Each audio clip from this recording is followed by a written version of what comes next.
ভেবেছিলাম আজকে অন্য একটা বিষয় নিয়ে প্রতিবেদন করব, কিন্তু গতকাল দিলীপ ঘোষের ভাষণ শুনে মনে হলো যে না, এই বিষয়টা নিয়ে খোলাখুলি কথা বলার প্রয়োজন রয়েছে। তো কি এমন বলেছিল দিলীপ ঘোষ? আসলে গতকাল কিছু ইউটিউবারদেরকে টার্গেট করেছে। এই শফিকুল ইসলাম, আরামবাগ টিভির, দ্য নিউজ বেঙ্গলের মানব গুহ, সন্ময়দার মতো কিছু নির্ভীক ইউটিউবার যারা সরকারের খোলাখুলি সমালোচনা করে, কড়া ভাষায় সমালোচনা করে শাসক দলের, সেই ইউটিউবারদেরকে দিলীপ ঘোষ টার্গেট করেছে। কেন টার্গেট করেছে সেটাও আপনাদেরকে বলছি। আসলে দিলীপ ঘোষ যখন ওই জগন্নাথ কালচারাল ধামে গেছিল বউকে নিয়ে মমতা বন্দ্যোপাধ্যায়ের ডাকে, এবং তারপরে গিয়ে মমতা বন্দ্যোপাধ্যায়ের সঙ্গে ঘরে বসে আলোচনা করলো, মিটিং করলো, সেই ভিডিও তো আপনারা সবাই দেখেছেন, সেটা নিয়ে অনেক আলোচনা হয়েছিল। তো এই ইউটিউবাররাও তখন দিলীপ ঘোষকে নিয়ে সমালোচনা করেছিল। সমালোচনা করা যেতেই পারে, দিলীপ ঘোষও যদি কালকে সমালোচনা করতো এই ইউটিউবারদের, তাহলে আজকে আমি এই প্রতিবেদনটা তৈরি করতাম না। দেখুন, দিলীপ ঘোষের যারা সমালোচনা করছে, দিলীপ ঘোষেরও অধিকার রয়েছে তাদের সমালোচনা করার, নিশ্চয়ই। আমিও অনেকের সমালোচনা করি, অনেকে আমার সমালোচনা করে। আমি শুভেন্দু অধিকারীরও সমালোচনা করি, কিন্তু শুভেন্দু অধিকারী বা দিলীপ ঘোষ কাউকেই ব্যক্তিগত আক্রমণ করি না।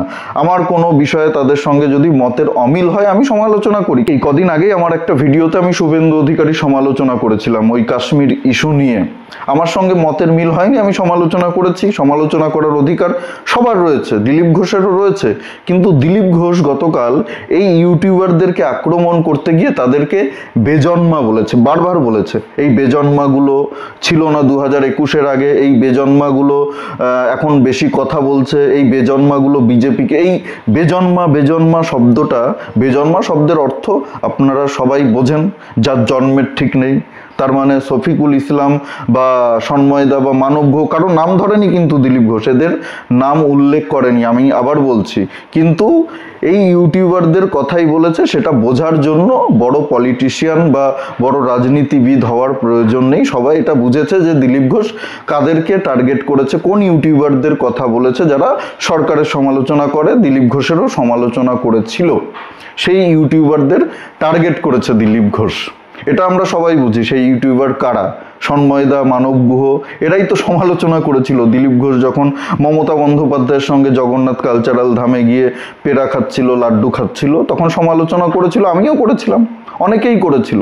দিলীপ ঘোষ কালকে তাদেরকে আক্রমণ করতে গিয়ে বেজন্মা বলেছে। গতকাল দিলীপ ঘোষ বলেছে 2019-এর লোকসভা নির্বাচনে বিজেপি যখন এই রাজ্যে 18টা আসন জিতেছিল, তখন এই বেজন্মা ইউটিউবারগুলো ছিল না। 2021-এর বিধানসভা নির্বাচনে বিজেপি যখন 70টার বেশি আসন জিতেছিল, তখন নাকি এই বেজন্মা ইউটিউবারগুলো ছিল না। কিন্তু আমি যতদূর জানি, আমার যতটুকু জ্ঞান রয়েছে, শফিকুল ইসলাম, সন্ময় দ্বারা কিন্তু অনেক দিন ধরেই কাজ করছে, অনেক দিন ধরে শাসকের সমালোচনা করছে এবং নিঃস্বার্থভাবে করছে। তার জন্য কোনো রাজনৈতিক দল, বিজেপি বা বিজেপির কোনো নেতা এদেরকে 1 টাকা দেয়নি, 1 পয়সা দেয়নি। এতটুকু আমি দায়িত্ব নিয়ে বলতে পারি। আমাদের মতো যারা ইউটিউবার রয়েছে, আমি তো অনেক ক্ষুদ্র, অনেক ছোট, অনেক নগণ্য। শফিকুল ইসলাম, তাদের মিলিয়ন সাবস্ক্রাইবার, মানব গুহ, সন্ময়দা, বহু মানুষ ফলো করে, বহু মানুষ তাদের কথা শোনে, তাদের সঙ্গে সহমত হয়, এবং তারাও এর জন্য সাফার করে। শাসকের সমালোচনা করার জন্য তাদের নামে অনেক মামলা হয়েছে, তারপরেও তারা শাসকের চোখে চোখ রেখে কথা বলছে নিঃস্বার্থভাবে, কোনো রকম স্বার্থ ছাড়া। এদের অপরাধটা কি?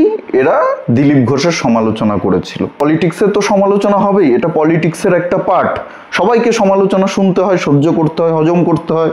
যারা সমালোচনা শুনতে পারেন না, হজম করতে পারেন না, রাজনীতি তাদের জন্য না। আমি আপনার সমালোচনা করছি সারাদিন, আপনি আমার সমালোচনা করবেন না? অবশ্যই করবেন। আপনাকে যে আমার সঙ্গে সব বিষয়ে সহমত হতেই হবে এমন তো কোনো কথা নেই। আমি সব বুঝি, আপনারা কেউ কিচ্ছু বোঝেন না এমনটা তো নয়। আপনারাও অনেক কিছু বোঝেন যেটা আমি বুঝি না, আমি অনেক কিছু বুঝি যেটা আপনারা বোঝেন না।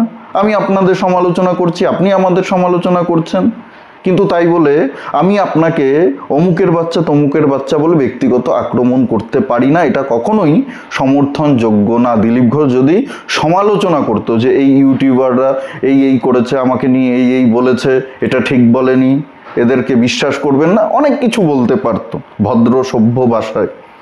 শফিকুল ইসলাম, মানব গুহ, সন্ময় দা, এরা কেউ কিন্তু দিলীপ ঘোষকে নোংরা ভাষায় আক্রমণ করেনি। একটা ভিডিওতেও আপনি দেখাতে পারবেন না, একটা প্রতিবেদনেও আপনি দেখাতে পারবেন না যে এরা কেউ দিলীপ ঘোষকে ব্যক্তিগত আক্রমণ করেছে, এই নোংরা ভাষায়, বেজন্মা এই ধরনের ভাষা ব্যবহার করে কোনোদিন আক্রমণ করেছে। সমালোচনা করেছে, সমালোচনার মতো কাজ উনি করেছেন বলেই সমালোচনা হয়েছে, সুযোগ দিয়েছেন উনি, সমালোচনা হয়েছে।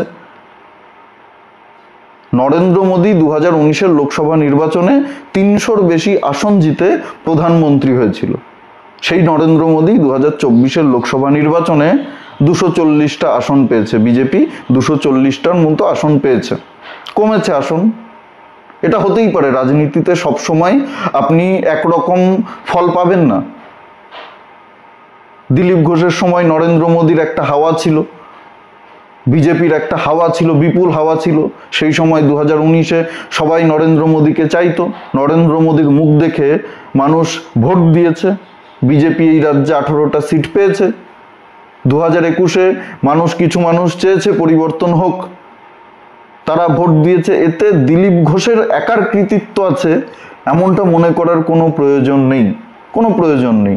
সংঘের একজন এত বরিষ্ঠ কার্যকর্তা, সিনিয়র কার্যকর্তা, এত বছর ধরে সংঘের হয়ে কাজ করছেন, ওনার মুখে এই ধরনের ভাষা মানায় না। এতে সংঘেরও ছবি খারাপ হচ্ছে, শুধু ওনার ছবি খারাপ হচ্ছে না, সংঘেরও ছবি খারাপ হচ্ছে। আর দিলীপ ঘোষের ক্ষমতা আছে, ভাইপোকে এই ভাষায় আক্রমণ করতে পারবে দিলীপ ঘোষ? আমি চ্যালেঞ্জ করছি, যে ভাষায় গতকাল দিলীপ ঘোষ এই ইউটিউবারদেরকে আক্রমণ করেছে, দিলীপ ঘোষের ক্ষমতা আছে, অকাদ আছে ভাইপোকে এই ভাষায় আক্রমণ করার?